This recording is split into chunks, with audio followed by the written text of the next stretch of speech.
नष्ट हो रहा है, आप ऐसा समझिए। ठीक है। राहुल अग्रवाल जी गाजियाबाद से। राधे राधे। राधे राधे महाराज जी, सादर प्रणाम। गुरुजी, हम सभी परमात्मा के अंश हैं, फिर हम सब परमात्मा से अलग क्यों होते हैं? अर्थात हमारा पहला जन्म या जीवन क्यों होता है? इनका ऐसा पहला जन्म जीवन क्या, सही बात पूछो तो तुम परमात्मा से अलग नहीं हो। अगर सही बात सूत्र अगर समझ में आ जाए तो दोषारोपण खत्म हो जाएगा। एक ही तत्व, स्वाभाविक खेलने की इच्छा उसमें जागृत हुई। वेद कहता है एकोहम बहुश्यामा, मैं एक बहुत रूपों में हो जाऊं। तो जड़ चैतन्य स्त्री पुरुष नाना प्रकार की 84 लाख योनि, वो स्वयं बन गया। वो स्वयं आपकी इच्छा ने ही आपको इस आपकी आप इच्छा रहित होइए। अभी आप ब्रह्म स्वरूप हैं, केवल इच्छाओं में आप हमारी इच्छा के कारण हम इस धरती पे। हाँ, तो ये क्या हुआ कि जो पहली इच्छा थी, अब आपको उसी पहली इच्छा को बदलना होगा। क्या? जो बहुश्यामा में आप फैल गए, अब एकोहम में आ जाओ। एकोहम बहुश्यामा, तो बहुश्यामा से एकोहम में आ जाओ। जहां एकोहम में आए तो आपके सिवा कोई नहीं। ज्ञान मार्ग भक्ति, आपके सिवा कोई नहीं है। ऐसे कर दो या ऐसे कर तो दो। गुरु जी ये दोनों एक ही चीज है? एक बिल्कुल बिल्कुल एक चीज है, बिल्कुल एक। मानी संख्या से चला जाएगा। जैसे आप हमसे बात कर रहे हैं, आपने कहा गुरु जी, तो मानी संख्या मेरे सब परब्रह्म परमात्मा के स्वरूप मेरे गुरुदेव। ठीक है, अब यहां से उनकी बात मानी और हम उपासना शुरू की। तो जब हम पहुंचेंगे तो जो गुरु जी है वही आप हो, जो आप हो वही गुरु जी है, दो नहीं मिलेंगे वहां। जब आप ऊंचाई पर पहुंचेंगे तो आपकी आत्मा ही गुरु स्वरूप में बाहर थी, दूसरा कोई नहीं था। एक हुआ तो बस मानी संख्या भगवान। समझ रहे ना? सिर्फ हम अपनी इच्छा के कारण, ये मेन वो है। हाँ, इसीलिए देखो लिखा हुआ है कि सकल कामना हीन जे राम भगति रसलीन। भक्ति में और ज्ञान में है ब्रह्म भूता प्रसन्नात्मा सोचति न कांक्षति। न कोई सोच रह गई, न कोई चाह रह गई। अखंडानंद महानंद। अब क्या हुआ कि हम बात करते हैं तत्व की और स्थित है देह में। अब बिल्कुल मतलब स्पष्ट देखिएगा, स्थित है देह में। स्थूल देह, अंतःकरण सूक्ष्म देह और कारण देह। तो सवाल हल नहीं हो पाता। सवाल हल हो जब इनको हम अलग देखने लगे। जैसे आपको लाख प्रकार से हम समझा दें, लेकिन आप ये जीपर नहीं हो सकते। ये आपका कपड़ा है, आप कभी नहीं मान सकते कि मैं ये हूं।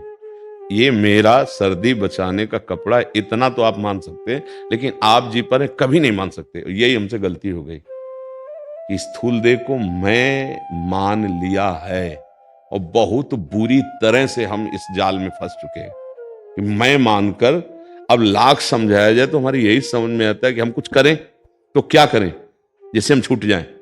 समझना, हम इसी को लेकर बात कर रहे हैं। तो हमें बोलिए आप क्या करें? दान करें, पुण्य करें, कहीं नहा ले जाके। सही पूछो तो सबसे बड़ा परम पवित्र गोता है अपने आप में लगा देना है। इससे संबंध धीरे धीरे खत्म करना ज्ञान के द्वारा। इसकी क्रियाएं हो रही हैं। ये आपने भूख प्यास प्राणों का धर्म है। देखना सुनना सूंघना ये सब इंद्रियों का धर्म है।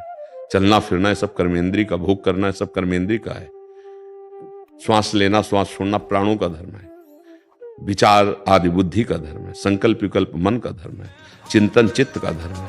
अहम जो अंतःकरण में बैठ गया है, मैं देहाभिमानी पुरुष हूं, मैं स्त्री हूं, मैं धनवान, मैं कुलवान, मैं बुद्धिमान, मैं इसी में फंस गया। ये मेरा स्वरूप नहीं है। इनसे हटते चले जाओ। ये नहीं है, ये नहीं है। तो जहां है मैं आए, तो फिर वहां से देखोगे तो सब वही है। सर्वम खलविदम ब्रह्म, उसके सिवा कोई है ही नहीं। ये पहेली बहुत उलझी हुई है।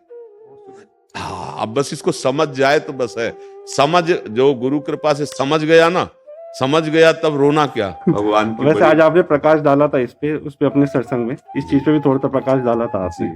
जी हाँ, वो जो सुबह हुआ, हाँ वो ज्ञान, शुद्ध ज्ञान का सत्संग वो था।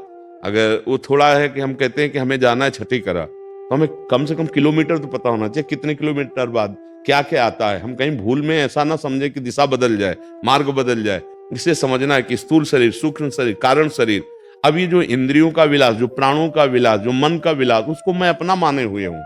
आज मेरा मन कह रहा है देख लूं, ये सूंघ लूं, ये खा लूं, ये पी लूं, उस समय ब्रेक लगाओ ना कि आपकी आवश्यकताएं नहीं है। यथा लाभ संतोष सदा, प्रारब्ध होगा तो इस शरीर को वस्तु मिल जाएगी, नहीं होगा तो नहीं मिलेगी। अब हमको देखना है, शरीर के हिसाब से नहीं चलना है, हमको देखना है अपने स्वरूप की तरफ, हमको इनसे राग हटाना है।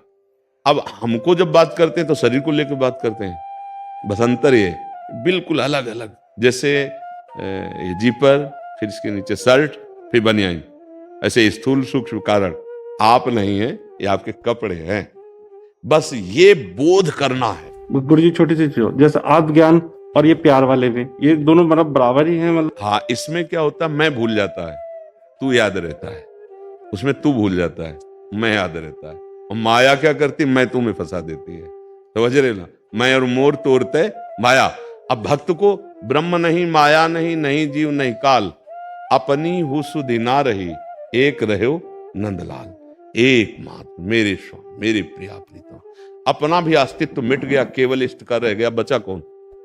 एक रहे हो नंदलाल, जिसे तुम ब्रह्म कहते हो उसे नंदलाल हो कह रहा, बात तो एक दोनों का कार्य। पर भक्ति में क्या होता है, बहुत मतलब सरलता और बहुत सपोर्ट है। सपोर्ट ये है कि हमको जरा भी विघ्न लगा तो हम पुकारा अपने ही बाबा, आत्मस्वरूप। कभी कभी मन नहीं लगता इसमें, उसमें ज्यादा लगता है आत्मज्ञान वाले में, इसमें चीज जिसमें लगे तो अपनी रुचि के अनुसार, इसीलिए भगवान आचार्य रूप में अवतरित हुए। तो अलग अलग मार्ग इसीलिए दिया है। एक मार्ग दे देते, मान लो आप कहते हैं हमारी रुचि नहीं, तो आपके कल्याण के लिए भी बाधा पड़ जाती। तो आपकी रुचि अगर ज्ञान में, तो भगवान ने मार्ग दे दिया ना, अब बिल्कुल चलो। हाँ, चौराहा है हमारे भारत का है, समझ रहे ला? एक क्वेश्चन लिखा था, सारे क्लियर हो गया। धन्यवाद। महर्षि, आप पुंडरीक गोस्वामी जी हैं।